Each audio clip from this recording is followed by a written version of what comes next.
Today, we embark on a profound journey through Man's Search for Meaning by Victor Frankl. This book was originally published in 1946. Man's Search for Meaning describes the traumatic experiences of author and psychologist Victor Frankl during his imprisonment in the Auschwitz concentration camp. Victor Frankl, an Austrian-born, renowned psychiatrist and neurologist, brings a unique perspective to man's search for meaning as a Holocaust survivor. Drawing from his experiences in Nazi concentration camps, Frankl explores the depths of human resilience and the fundamental drive to find meaning even in the harshest of circumstances. Man's Search for Meaning is a dual narrative, comprising Frankl's personal account of survival in concentration camps and his psychological reflections on the pursuit of meaning. The book explores how individuals can find purpose in their lives, even in the midst of suffering. Frankl argues that the quest for meaning is a universal and essential aspect of the human experience, one that can provide resilience and strength in the face of adversity. Discover how one man's traumatic experiences shaped his unique perspective on human nature. Only survivors can truly understand what it was like to be a prisoner in a Nazi concentration camp. We can only guess how people survived each day and remained sane in the face of tragedies. Victor Frankl, a camp veteran, helps to illustrate how Nazi captives struggled. These experiences also provided Frankl with proof for his psychological theory, logotherapy, which describes how, in order to thrive, or, in more terrible situations, survive, we must identify our personal meaning of life. Here, we summarize the book into its 8 main ideas that explain Frankl's camp discoveries as well as the development of logotherapy. Learn about finding meaning in life, the impact of concentration camps on captives' hope, and how some people can find humor in difficult situations. 1. Initial shock, hope, then despair.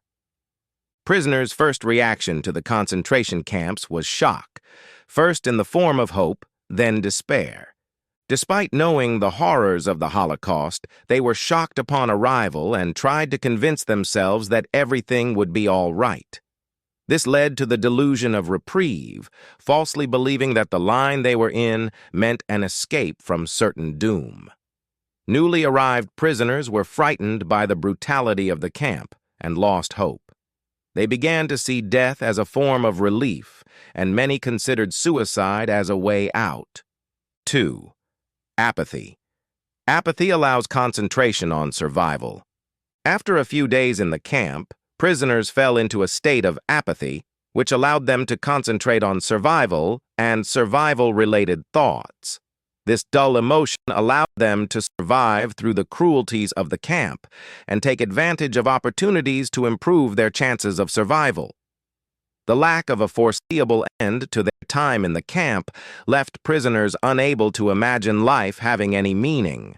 They had no excitement for the future and believed their lives were already over, as there were no goals to reach. This led to a lack of excitement and a sense of living in the camp. 3. Post-liberation, disbelief, then bitterness. After liberation from concentration camps, prisoners often experienced disbelief and bitterness. They struggled to grasp their freedom and felt a sense of responsibility for their actions. Many felt they had to inflict harm on others, seeking compensation for their suffering. Many returned home to find their families killed and their towns destroyed. They hoped for compassion, but often received shrugged responses from those who had never seen a concentration camp. Despite the challenges, most liberated prisoners managed to enjoy their lives and be happy that they survived the Holocaust. 4. Distraction. Concentration on inner lives. Prisoners in camps focused on their inner lives to escape the brutal reality of their environment. Some found solace in imagining their loved ones and reminiscing about the past, which helped them survive. Love, even in their imagination, brought fulfillment. Even the smallest slivers of memory could bring relief. Some found solace in nature and humor, such as a sunset or a cute bird. Prisoners managed small gatherings during lunch breaks to distract themselves from reality. Sometimes they found humor, imagining the future and joking about how their camp routines might affect later situations. 5. Acceptance. Most accept fate. Some attempt to make decisions. Most prisoners accepted their fate, but some tried to make decisions whenever they could. In the camps, prisoners faced a newfound freedom to make decisions, often deciding life or death. They were kept in the dark about their fate and the meaning of transfers, which could lead to gas chambers. Some prisoners tried to change their fate by working harder for their captors or volunteering for extra shifts. However, many decided not to intervene in their fate. Some prisoners were determined to maintain their freedoms and live according to their values, such as their spiritual life. They would give bread to those in greater need, even if they were hungry. 6. Logotherapy. Logotherapy suggests that our motivation to act stems from our life's meaning. The author observed that prisoners who maintained meaning were stronger and more resilient. Research supports this idea, with 78% of students stating finding purpose and meaning was the most important aspect of their lives. If we lack meaning, we experience an existential vacuum, leading to emptiness and negative consequences. Logotherapy aims to help people find meaning and prevent negative consequences from a persisting existential vacuum. 7. Life's specific meaning. Everyone's life has its own specific meaning in a given moment. Life has a unique meaning, with each person having their own specific meaning at any given moment. Many believe that making the right choices requires discovering one's life's purpose. However, logotherapy suggests that it's how we act and our responsibility towards our choices that determines our meaning. For example, prisoners in concentration camps found purpose in their actions, such as seeking beauty in nature or helping others in need. Life's meaning depends on each individual's unique circumstances and decisions. Logotherapy helps people understand that their lives can have meaning, and everyone must figure out their purpose according to their own choices. 8. Fear management. You can manage your fears by actively pursuing them. Logotherapy aims to help patients find the meaning of life and manage their fears by focusing on internal factors rather than external factors.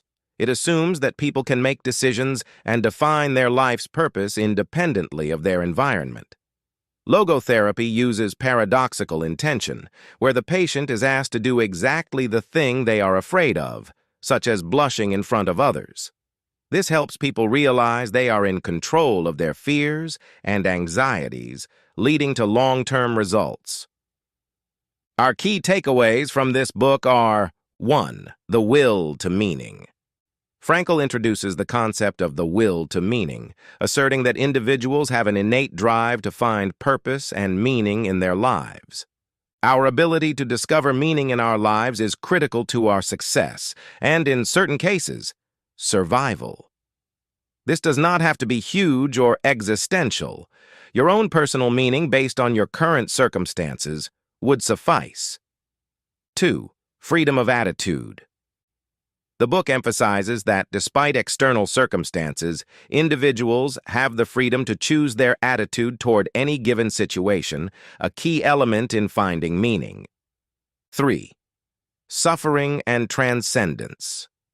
Frankl reflects on the transformative power of suffering and how individuals can transcend their circumstances by finding meaning in their experiences. Similar to Corrie ten Boom, another Holocaust survivor, she found strength and hope in the face of adversity through her choosing an attitude of trust and faith in God. 4. The 3 pillars of meaning. Frankl outlines the 3 pillars of meaning: creating a work or doing a deed, experiencing something or encountering someone, and the attitude we take toward unavoidable suffering. Man's search for meaning is celebrated for its profound insights into the human psyche and the resilience of the human spirit. Frankl's blend of personal narrative and psychological exploration offers a timeless perspective on finding purpose, even in the darkest moments of life. While some critics argue that the book's applicability may be limited to extreme situations, its universal themes continue to resonate with readers worldwide. In conclusion, Man's Search for Meaning is a testament to the enduring strength of the human spirit. Victor E. Frankl's reflections, rooted in his experiences as a Holocaust survivor, provide a profound exploration of the universal quest for meaning. Whether you're facing adversity or seeking a deeper understanding of life's purpose, this book offers a timeless and inspiring journey into the depths of the human experience. Thanks for joining me today. If you resonate with this book summary, review, and insights, please share some love, hit that like button, and share this with others. Subscribe for compelling book summaries. Until then, and see you in the next video.